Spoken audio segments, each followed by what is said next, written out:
Long before Rome, before kings and castles, three civilizations rose from the dirt.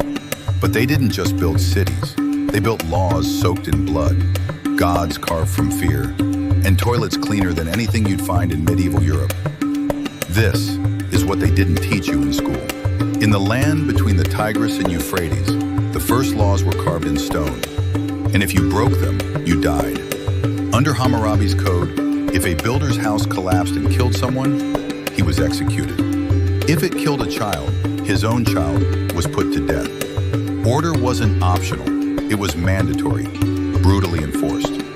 They invented writing, but the oldest letter we've found wasn't a love poem. It was a customer complaint about bad copper. Their gods fed daily with bread and beer. Miss a meal and your entire city could fall. These weren't just myths, they were contracts with the divine.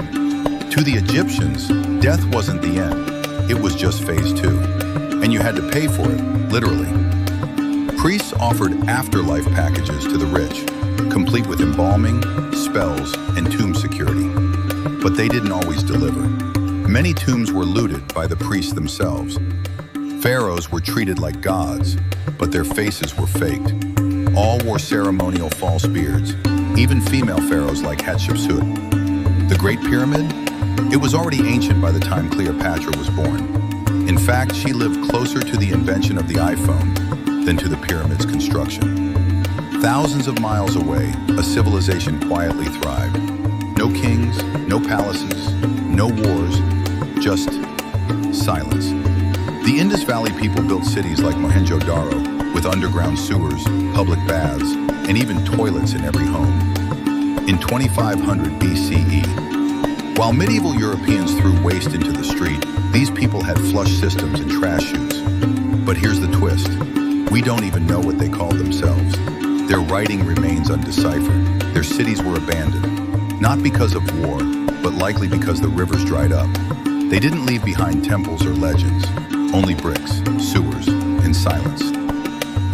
3 rivers, 3 cities, one truth.